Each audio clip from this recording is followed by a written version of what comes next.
static and the stars, you found us. I'm Sterling Gray. This is Strangely Odd. It's late and the world's asleep, but not us. Never us. Settle in, night owls. Let's get strange. Tonight, friends, a man bought a plane ticket. That's how it starts. Thanksgiving Eve, 1971. Northwest Orient Airlines Flight 305. Portland to Seattle. A man gave the name Dan Cooper at the ticket counter. Not D.B. Cooper. That was the press getting it wrong. Just Dan. He wore a dark business suit, a clip-on tie, loafers. He ordered a bourbon and soda. And sometime after takeoff, he handed the flight attendant a note. $200,000 in $20 bills. 4 parachutes. Or the plane goes down. They paid him. He let the passengers go in Seattle. The plane refueled. And then, somewhere in the black nothing above the Cascade foothills, he lowered the rear staircase on that 727 and stepped off. Into the dark. Into a November rainstorm. Into history. The FBI called it Norjack, the largest aviation investigation this country had ever seen. 800 suspects. 45 years of searching. They found almost none of the money. They never found a body. They closed the file in 2016. He is the only person in the history of commercial aviation to pull off an unsolved hijacking. Now, new evidence has surfaced. A parachute found in a family storage shed. DNA tests running as we speak. And that clip-on tie he left behind on the plane? It contains something the FBI has never been able to explain. Tonight I'm joined by Thomas Briggs, retired FBI special agent. He worked the Norjack file in its final years before the Bureau shelved it. He's been living with this mystery for a long time. We're going to take it apart piece by piece, right after this. Don't go wandering off into the dark just yet. Strangely Odd with Sterling Gray returns in just a moment. Stay with us. You're listening to Strangely Odd. If you've got a story, something you saw, something you can't explain, something that's been sitting with you for years, the lines are always open. We don't laugh here, we listen. Call in, tell me. You're among friends now. You know who I'm talking to. The night shift, the truck drivers, the dispatchers. The ones who watch the moon do its slow rotation while the rest of the world sleeps. Sleepless Nights coffee was made for you. And for me. Dark roast, fair trade, brewed by people who've worked third shift themselves. A bag a month, mailed direct to your door. Sleeplessnights.coffee. They keep me going. They'll keep you going too. You're back among the night people. Sterling Gray. Strangely Odd. Right where the dial gets interesting. And we're back. Strangely Odd, the strange hours. I'm Sterling Gray. My guest tonight is Thomas Briggs, retired special agent with the Federal Bureau of Investigation. Tom spent the better part of a decade with his hands inside the Norjack file. That's the FBI's code name for the D.B. Cooper case. Tom, thank you for being here tonight. Sterling, glad to be here. I'll be honest with you, this is a case I've never been able to walk away from, even now. I imagine not. Let's go back to the night itself, November 24th, 1971. What does the FBI know, actually know, about what happened on that plane? What we know is actually pretty narrow. What we've confirmed, I mean. The man presented a note to the flight attendant, Florence Schaffner, said he had a bomb. She asked to see it. He opened his briefcase. There were wires, red cylinders. Whether it was real, we never determined. He claimed it was, and that claim was enough. He was calm. That's the word every crew member used. Cool as a cucumber. Orders a bourbon and soda, tips the flight attendant, talks to the crew like it's any other Tuesday. That calm, that tells you something. It tells you he'd thought about it. It tells you he'd rehearsed it, or done something like it. That kind of calm, you don't manufacture it. It comes from having already accepted the worst possible outcome and decided you can live with it. He asked for very specific things. Non-negotiable banknotes. He used that phrase. Sequential serial numbers. He understood operationally how ransom money gets tracked. You don't know that without preparation, without research. And the 4 parachutes. He asked for 4, 2 sport chutes, 2 military reserves. The thinking at the time, and I still believe this, is he asked for 4 specifically so the FBI couldn't rig one to fail. Because they might have been tempted.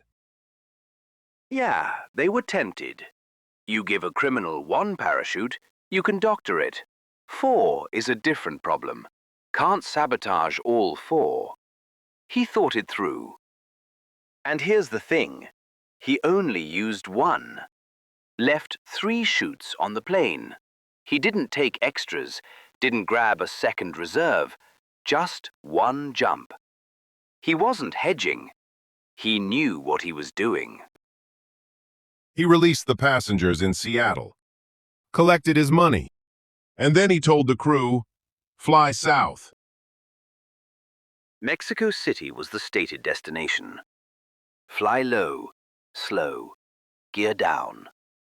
He was precise about altitude and airspeed. 150 knots, 10,000 feet. He knew the 727's capabilities. He knew about the rear air stair. The Cooper vein. After the hijacking, Boeing modified all 727s so the rear air stair Wow. couldn't be lowered in flight. They named the modification the Cooper vein. His entire legacy in commercial aviation, a safety feature named after a man no one can identify. At around 8:13 p.m., the flight crew felt a pressure change. That was him. Gone. Into the dark over southwestern Washington. November night. Temperature at altitude maybe minus 20 Celsius. Sleet. Rain. And he was wearing loafers. Loafers. Into a November rainstorm at 10,000 feet. The F-106 intercept jets that were shadowing the aircraft saw nothing. Radar showed nothing. He was just out, into the black, and nobody ever saw him again. Tom. They never found him. No, never found him. Never found the chute, never found a body, never recovered most of the money. The case that should have taken a few weeks consumed 45 years of active investigation. The money. Tell me about what turned up at Tina Bar. 1980. A 9-year-old boy, Brian Ingram, digging on a sandbar along the Columbia River, a place called Tina Bar. He pulls up 3 bundles of 20s, rubber-banded, deteriorated, partly buried, but the serial numbers match. $5,800 out of 200,000. And the part that I cannot let go of, that location does not fit the flight path. Those bills should not have washed to Tina Bar on any natural current we could model. Someone moved them. Or something did. There are theories, dredging operations, sediment displacement. But I've looked at the hydrology with people who do this for a living. The numbers don't work. There are quiet voices in the Bureau who believe that money was placed or moved post-jump. By who or why, nobody knows. Let's talk about the tie.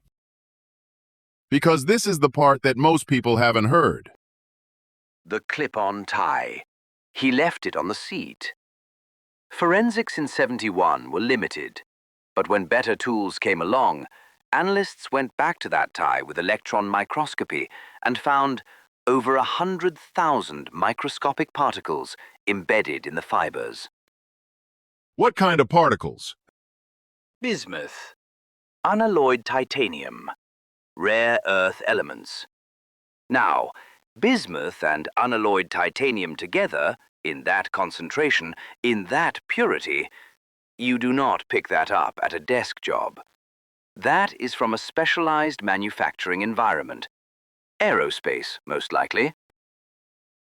A factory floor. Unalloyed titanium in that purity was being used in jet turbine component manufacturing in the early '70s.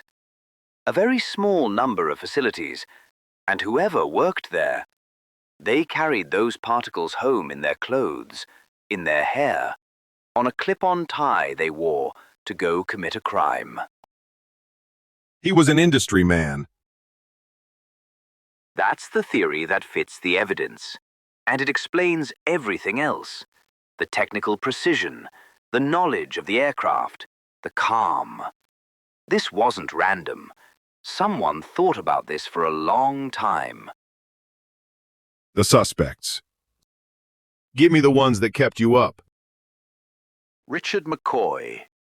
McCoy executed a near-identical hijacking 4 months after Cooper, April '72. Parachuted from a United flight with $500,000. Ex-military, paratrooper, National Guard helicopter pilot. Knew how to jump, knew how to fly. FBI caught him. He escaped from federal prison. They killed him in a shootout in Virginia in '74. And the physical resemblance to the composite sketches of Cooper, the witness descriptions, it's striking enough that you stop and sit with it. And his children came forward. 2023. His son and daughter said they found a parachute and harness in a family storage shed. Modified in a specific way, a D-ring configuration that, if accurate, matches what we believe Cooper would have needed.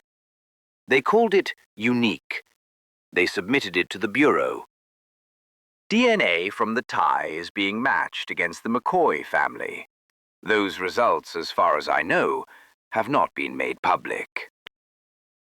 Kenneth Christensen. Former paratrooper. Worked for Northwest Orient, the airline. Had a significant sum of cash after the hijacking, with no clear explanation. His brother saw a documentary and came forward years later. No physical evidence tying him, but the access. A Northwest employee would know that aircraft. Robert Rackstraw. Military background, parachute training, history of fraud and deception. He died in 2019, maintained until the end he wasn't Cooper. With Rackstraw, that window is closed. We'll never get a DNA sample now. Tom. What do you actually believe? Not what the file says. What do you believe? I believe he had the skills to survive that jump. The terrain in the Washougal area, the tree cover. A trained jumper, even in those conditions, could come down survivably. Maybe badly hurt, maybe worse for wear, but alive. I believe he worked in aerospace. The tie is evidence. The technical precision is evidence. And I believe that somewhere a man went home that night, probably limping, probably scared, and he stayed quiet for decades, maybe his whole life. Because here's what nobody talks about. If he survived, he had to live with it. Every anniversary, every documentary, every time a news crew showed up in that part of Washington, knowing the FBI had his tie, knowing they could never prove a thing. Knowing they had the tie. And knowing it wasn't enough. Thomas Briggs, retired FBI special agent, former Norjack investigator. Tom, I want to open the phones. There are people out there tonight who have been sitting with this story for a very long time. Stay with us. Hold that thought. And hold the line. Strangely Odd with Sterling Gray. We'll be right back. For those of us who do our living after dark, the sun is the enemy. Raven blackout curtains. Heavy, light-killing drapes that turn high noon into midnight. Sleep like the dead no matter what the clock says. Made for night shift workers, day sleepers, and night owls like you. Raven blackout curtains. Get your dark at ravenblackout.com. Tell them Strangely Odd sent you. Strangely Odd is brought to you by Double Secret Labs. We do science, so you don't have to. What they actually do over there? Well, nobody's quite sure. I'm not certain they'd tell you even if you asked. But they keep these strange hours lit. So like and subscribe to Double Secret Labs and find Strangely Odd on YouTube or wherever you listen to your podcasts. Remember the name. Double Secret Labs. You're listening to Strangely Odd. You're listening to Sterling Gray on Strangely Odd. Keep it right here, Night Owls. The night isn't done with us yet. And we're back. Strangely Odd. Open lines. Tom Briggs is still with us, and I want to hear from you tonight, Night Owls. D.B. Cooper, the man who fell into the dark and was never found. You've got theories, you've got stories, you've maybe got something you've never said out loud to anyone. The lines are open. Let's go to Linda, calling in from Ariel, Washington. Linda, go ahead. Hi, yeah, thank you, Sterling. I grew up in Ariel. My dad had a small property right at the edge of the forest up there, near where they think Cooper came down. And I was just little, but I remember the helicopters. For weeks after it happened. Military helicopters, low, going over every morning before school. My dad said they were looking for a body, but nobody ever told us anything. And then one day they just stopped, like a switch. They stopped.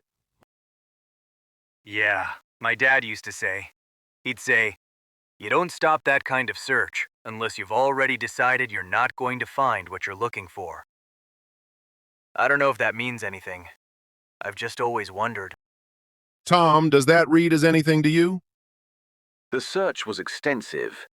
That terrain, old-growth forest, river systems, it's unforgiving. Calling off a search isn't necessarily suspicious, but I understand why people read it that way. I understand the silence that followed. Linda, thank you for being on tonight. Thank you. I just always wanted to say that somewhere. To someone who might actually hear it. We hear you.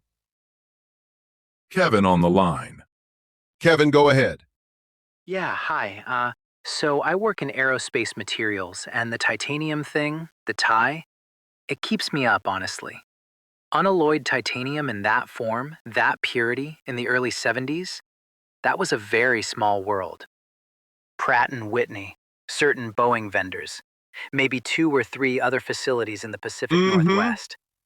If someone ran a full particle signature analysis today, Matched the exact alloy profile against historical facility records. I think you could narrow it. Maybe to a region. Maybe further. I don't know why that wasn't pursued harder. That tie is a map to who this guy was, and it's just sitting in an evidence locker somewhere. Tom? That's a fair point and a fair criticism. The metallurgical work was done. But narrowing it to a specific facility would have required cooperation from the aerospace sector. That was hard to get in that era. The records. Some of those facilities are gone now. The paper trail has holes. Kevin's right that the tie is the most specific physical evidence we have. Better than anything else in the file. Kevin, that is a thread I hope someone pulls on. Yeah, the thing that gets me is, he wore it on a plane. He sat there for hours with the whole story of who he was woven into his tie, and nobody knew. I don't know what that is. It's hiding in plain sight. Patricia is on the line. Patricia, go ahead. Hi, I know this is probably naive, but I've always believed he made it. Since the first time I heard the story as a teenager, I believed he survived. I think he came down in those trees. Got hurt, maybe. But he got up. He walked out of the forest, and he went back to wherever he came from. And nobody ever knew. I think he lived a whole ordinary life, somewhere in the Pacific Northwest. I think he maybe sat in a diner and watched the news about himself, had a beer, went home. And died quietly, knowing what he'd done. Exactly. I kind of respect that, in a strange way. Is that terrible? That someone just got away with it and kept the secret? There's something in all of us that admires the ghost who got away. That's what makes him a folk hero instead of just a criminal. Patricia, thank you. We have one more on the board. No name on this one. Caller, go ahead. Sterling, are we scrambled? Tell me we're scrambled. Running you through the scrambler right now. Go ahead. I can't stay on long. There is a frequency, 321.4 megahertz. That frequency has been active on and off since '83. It's not in any public aviation database. Not military, not civilian. What is it? It's assigned to a program that doesn't exist on any budget line. Aircraft operating under that frequency file no flight plans. They don't show up on FAA records. The tail numbers are registered to shell companies in 3 states I'm not going to name. You're telling me there are aircraft operating in U.S. airspace that nobody knows about? I'm telling you there are aircraft operating in U.S. airspace that nobody is supposed to know about. There is a difference. And this has been going on since '83. Since before '83. That's just when I first saw a document referencing it. Sterling, I've already said too much. You always say that. Yeah. And I always call back. Friends, we'll take a short break. And when we return, the numbers station has something for you. Carefully now, night owls. Something has been hidden in this broadcast since the very first word I spoke tonight. Our numbers station puzzler is waiting for you. One word is the key. Pull up a pencil because the key is already in your hands. It's been in your ears this whole time. Every line I have spoken tonight has been carrying a secret. Reach back through this broadcast and you'll find it. Crack the cipher. Email your answer and tonight's episode number to doublesecretlabs@gmail.com. And then we listen. Attention, attention. Begin message. 22221 90913 2213 20312. 23. Message ends. Message ends. Strangely Odd with Sterling Gray. We'll be right back. Stay close. And whatever you do, don't touch that dial. Tonight's broadcast, like every broadcast, is brought to you by Double Secret Labs. Double Secret Labs. Their slogan? We do science, so you don't have to. Now, what kind of science exactly? That's a fair question, friends. I've asked. They don't say. And I'm not sure anyone outside that building could tell you what goes on inside it. But the check's clear, the lights stay on. So do yourself a favor, friends. Like and subscribe to Double Secret Labs. And find the show itself, Strangely Odd, on YouTube, or wherever you get your podcasts. Take us into the dark with you. Double Secret Labs. We do science, so you don't have to. Our hour's gone, friends. They always go too fast. Whatever's out there tonight, it was good to face it together. Take care of each other. Keep one light burning. And keep watching the sky. This has been Strangely Odd. I'm Sterling Gray. Good night.